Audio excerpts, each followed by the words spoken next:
आज के सत्संग के अनमोल वचन हुजूर महाराज सावन सिंह जी के सत्संग का हिंदी अनुवाद है और राधा स्वामी सत्संग व्यास की पुस्तक संत मत प्रकाश भाग 5 में से है। संत सद्गुरु फरमाते हैं कि शिष्य का धर्म है गुरु के चरणों को मजबूती से पकड़ ले, लेकिन गुरु तो चरणों को हाथ नहीं लगाने देता। जो उसके बाहर के चरण हैं उन्हें पकड़ना बहुत कम मुमकिन है। नहीं, इसमें राज है जो समझने के काबिल है। जब हम गुरु के पास जाकर नाम ले, उसकी कमाई करें, तो यहाँ यानी दोनों आंखों तक सारा शरीर सो जाएगा। जब रूह ऊपर गई तो आगे सूरज, चंद्रमा और तारामंडल आएगा। उससे आगे सद्गुरु खड़ा है। यह हालत कब मिलती है? जब हम शरीर को छोड़ जाएंगे, इस दुनिया को छोड़ जाएंगे।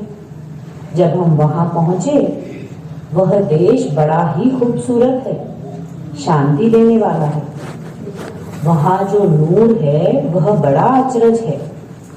यही तुलसीदास जी रामचरितमानस में कहते हैं, श्री गुरु पद नख मणिगण ज्योति, सुमिरत दिव्य दृष्टि ही होती। उस सद्गुरु के पैर का जो एक नाखून है वह करोड़ों मणियों से ज्यादा रोशन और प्रकाशवान है। जो गुरु के नूरी चरणों तक पहुंच जाए, उन्हें पकड़ ले, उस नूरी चरणों की धूली में स्नान कर ले, उसकी गुरु भक्ति मुकम्मल यानी पूर्ण हो गई। फिर आगे नाम भक्ति शुरू होती है। यही और दूसरे महात्मा भी कहते हैं, यही गुरु अंगद साहिब कह रहे हैं। जैसो चंदा उगवे सूरज चढ़े हजार, एते चांदन होंदिया गुरबिन घोर अंधार। अगर इस दुनिया में हजारों लाखों सूरज चंद्रमा चढ़ जाए तो यहाँ रोशनी हो जाएगी, मगर अंदर अंधेरा है। जब तक पूरा गुरु न मिले, अंदर का अंधेरा दूर नहीं होता। उस नूर की, उस नाम की, रूहानी मंडलों की लज्जत की कैफियत बयान नहीं हो सकती। आप देखो, भरथरी और गोपीचंद ने रात छोड़कर संतों की शरण ली। अगर नाम कोई उत्तम और आनंदमयी चीज है, तभी तो रात छोड़ा। जिस वक्त गोपीचंद गुरु के पास गया, उसने देखा कि यह राजा है। राजाओं को मान बढ़ाई का ख्याल होता है, लोग लाज होती है। लोक लाज परमार्थ में बड़ी रुकावट है। चलो पहले इसकी लोक लाज उतार दे। हुक्म दिया कि पहले अपने शहर में जाकर भिक्षा मांग।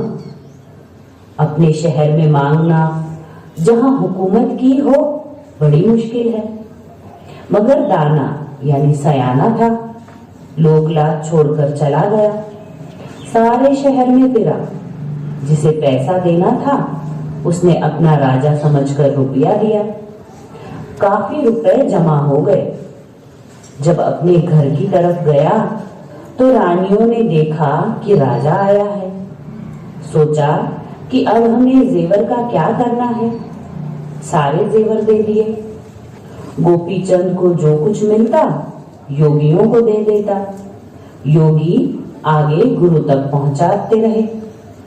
जब माँ के दरवाजे पर गया, उसने कहा, माँ होने के नाते मेरा फर्ज है कि मैं तुझे कोई हिदायत दूं, मगर मैं गृहस्थी हूं, तू त्यागी है, इसलिए मैं तुझे कोई उपदेश नहीं दे सकती। हाँ, तू मेरे दरवाजे पर भिक्षु बनकर आया है, मेरी मर्जी है, मैं जो चाहूं भिक्षा दूं। गोपीचंद ने कहा, हाँ माता, जो मर्जी है भिक्षा दे।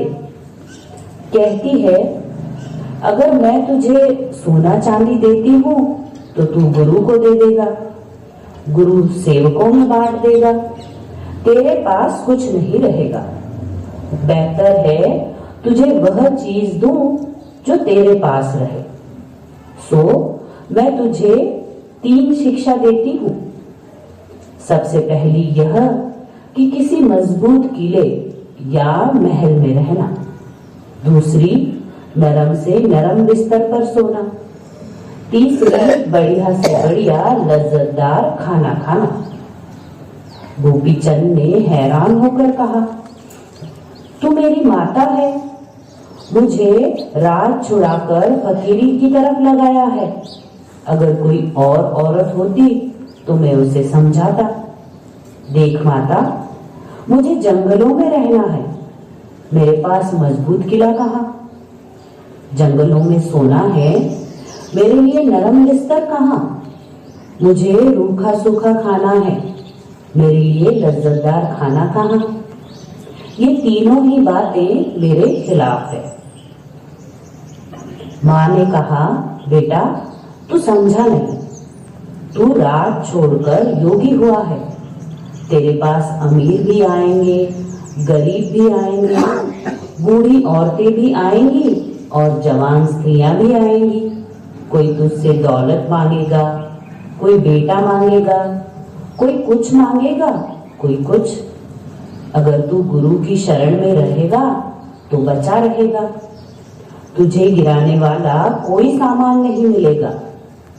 गुरु मना करेगा कि फलाना फलाना काम नहीं करना है। सो जो गुरु की शरण है, यह मजबूत किला या महल है। दूसरा, रात को जागना, भजन करना। जब भजन करते करते इतनी नींद आए कि तू गिर पड़े तो सो जाना। फिर चाहे नीचे रोड़े हैं, चाहे पत्थर है, उससे नरम बिछौना और नहीं। वह ऐसी नींद होती है कि बादशाहों को फूलों की सेज पर भी नहीं आती। तीसरा यह कि तू भूखा रहना। कम खाने से आलस कम आता है और भजन ज्यादा बनता है। जब भूख बहुत सताए तो जो भी रूखा सूखा टुकड़ा मिले वह खाना। वह ऐसी लज्जत देगा जो तुझे 36 प्रकार के भोजन खाकर भी नहीं मिली होगी। इसमें शक नहीं कि शिष्य सदगुरु की शरण में रहकर बच जाता है। एक सत्संगी ने अर्ज की, मगर हुजूर यह बड़ा मुश्किल है। महाराज जी ने फरमाया, फिर नरकों में भी तो नहीं जाना पड़ता। कई दफा संत ऐसा काम भी करते हैं जिससे दुनिया की मक्खियां हट जाएं। वे केवल उन्हीं को पसंद करते हैं जो उत्तम चाल चलन वाले हों। इसीलिए जब गोपीचंद और भर्तृहरि राज त्याग कर योगी हुए तो लोग उनकी तारीफ करने लगे कि जो राज छोड़कर महात्मा हुए हैं वे कुछ होंगे भी। अब कोई बेटा मांगता है, कोई दौलत मांगता है, कोई कुछ कोई कुछ। वे तंग आ गए। उन्होंने क्या किया? या तो वे जंगल में रहते या किसी गरीब कंगाल के घर, क्योंकि गरीब के मेहमानों को कोई नहीं पूछता, सभी अमीर के मेहमान को पूछते हैं। एक दफा का जिक्र है कि एक शहर के बाहर एक मिट्टी के बर्तन बनाने वाला कुम्हार था। दोनों उसकी कुटिया में चले गए। कुम्हार के घर रहते, उसके साथ मिलकर बर्तन बनाते, लेकिन जहां इत्र हो, चाहे उसे कितना भी ढककर रखो, कभी न कभी खुशबू निकल ही जाती है।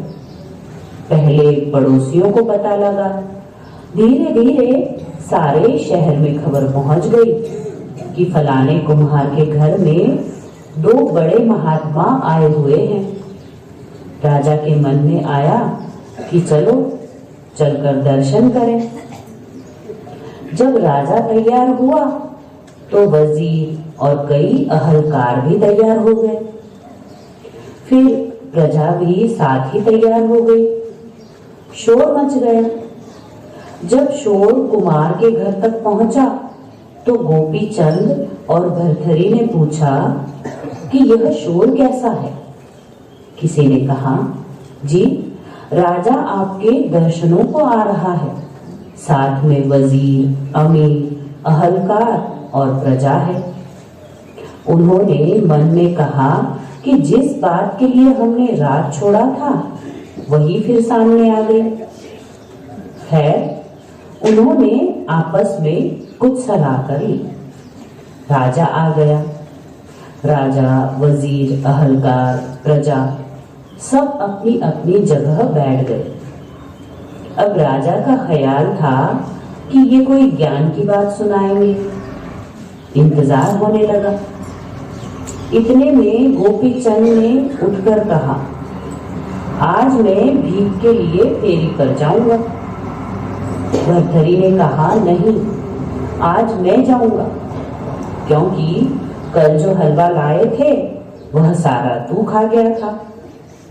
गोपी चंद ने कहा, परसों तूने खीर नहीं खा ली थी। भर्तृहरि ने कहा, चौथे दिन तूने मालपुए नहीं खाए थे।